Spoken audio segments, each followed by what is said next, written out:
Hey everyone, this is David Brown with the migration update for March 19th, 2024 from the Braddock Bay Hawk Watch. Kim and I met up around 7:30 a.m. at the Braddock Bay East Spit, and there was a bit of a snow squall going on, so I think when we pulled in, we kind of wondered what we were doing there so early in such poor weather. And I've been talking about the East Spit in a lot of my videos, but people who aren't from the area may not know where that is in relation to the Hawk Watch, so if we pull up the map, here we have the city of Rochester, and to the northwest of there, up here along the lakeshore, is Braddock Bay. Zooming in a bit on Braddock Bay, to the south we see Braddock Bay Park here, and the Hawk platform is actually located in this walking circle loop. And from the platform we can look out across the bay, and here at the eastern side we have what we call the East Spit. In the middle of the bay, across the mouth, we have what we call the Barrier Island.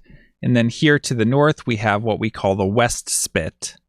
To get to the East Spit, we just come out of Braddock Bay Park and take East Manitou Road and go in the next entrance, which is the West Point Marina, sometimes called the South Marina. And going in there, we can go all the way to the end, and there's some public parking spaces. And if those are filled, there's other public parking spots throughout the marina. And from there, we can park and walk out onto the spit. Zooming in a bit more, again, we've parked down at the very end of the marina, and we can walk out the path here that takes us onto the East Spit, which is just this whole skinny strip of land. And when I talk about being at the tip of the East Spit, I'm talking about coming around the corner here to this area. And there's a really nice sandbar here that this is where a lot of gulls have been gathering, and it's a really good vantage point for scanning through all of the ducks that are on the water. And we see there's water separating the East Spit from the Barrier Island, but actually right now the water level is low, and there's a strip of sand that you can walk all the way across from the East Spit onto the Barrier Island without getting your feet wet. And this is an artificial barrier island that was built within the past 10 years or so, just to keep sediment from coming into the bay. They were having some problems with the water level not being able to stay deep enough. Boats were having trouble getting in and out. So it just keeps the bay from being affected by the waves of the lake. And between the Barrier Island and the West Spit is where boats can come in and out of the bay. And when I show you this next photo, I'm standing in the area that looks like it would be underwater, but like I said, is currently sand, and looking out towards the Barrier Island. I hope that helps orient you a little bit. Again, I'm standing near the East Spit, looking out across the sandbar that's connecting to the Barrier Island. Off to the left, we have Braddock Bay, and off to the right is the main portion of Lake Ontario. And across here, we have the Braddock Bay West Spit. It was cold and windy out at the East Spit, and because of those snow showers, I had my camera in its rain cover, so I didn't take any bird photos, but there was the usual mix of ducks around. There were a few horned grebes on the bay. Otherwise, nothing too exciting. And eBird is down for today and tomorrow due to a server upgrade, so I can't show you the checklist, but we had 34 species from the East Spit. We got over to Braddock Bay Park to start the Hawk Watch at 9 a.m., The day was overcast with on and off snow showers and strong west-southwest winds. So it was a decent wind direction, but we only had raptors migrating during those periods between the snow showers. So it wasn't as good of a day as we had hoped for. Some groups of turkey vultures migrating and a small number of other things. But again, just with those gloomy conditions and the snow showers, it really held back the flight. And the count started late and ended early because of those unfavorable conditions. But I did my best to get some bird photos to go through, so let's take a look. Here we have the top side of a raptor. We see that it's brown overall, brown banded tail. We see that probably the most distinctive field mark on this bird is a white rump patch. Here we have a look at the head. This is a northern harrier, and it's one of the brown type, so either adult female or a juvenile. Here's the underside of the same bird. We can see that it has a bit of a facial disc that's somewhat owl-like. We see that overall the underside is somewhat plain, maybe a little bit of streaking here on the breast, but not a whole lot, and very plain, unmarked patagial areas. So that helps us age this as a juvenile northern harrier.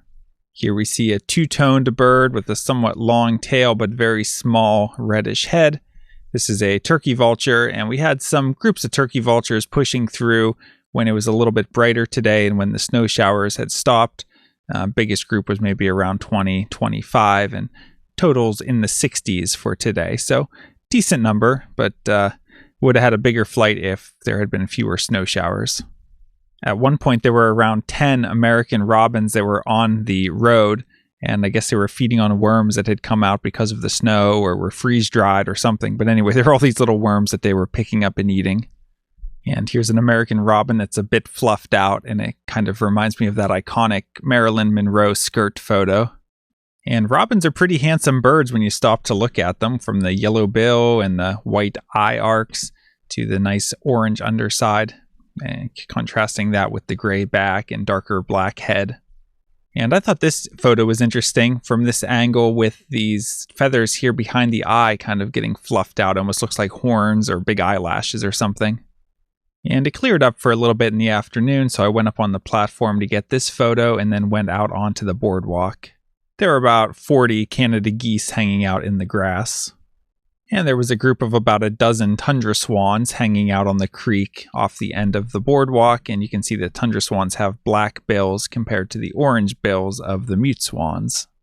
Here's a gull that flew by. We see a yellow bill with a black ring, and we see yellow feet. And if you look at the wingtip, it's a black wingtip with some white patches. So this is an adult ring-billed gull. And this little cutie was off the end of the boardwalk too. We have kind of a small brown water bird with a two-toned bill. This is a pied-billed grebe. Again, no eBird checklist today, but from the Hawk Watch I had 37 species.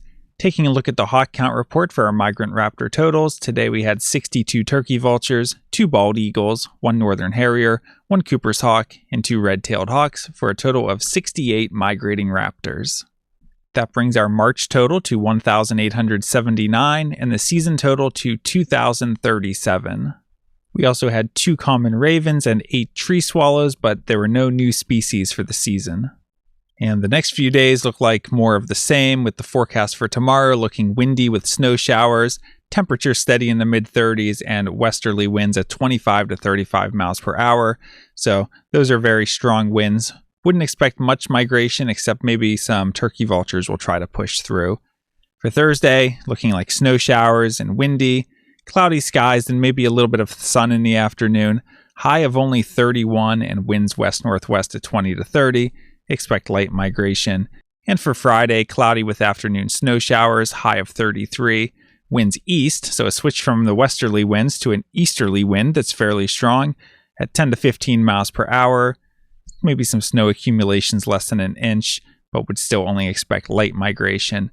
And really for the next week, it's looking like unfavorable winds. So it goes from these really strong westerly winds, then switching to more easterly and then northerly.